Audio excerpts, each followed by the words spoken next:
Assalamualaikum warahmatullahi wabarakatuh. Kali ini kemarin tuh ada yang tanya guys ya, Mas, ada lubang di bawah lubang blok katanya guys, di bagian ringkas.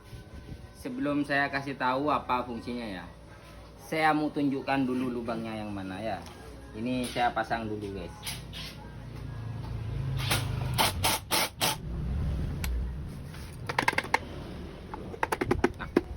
Lubangnya yang mana? Lubangnya itu yang ini guys ya.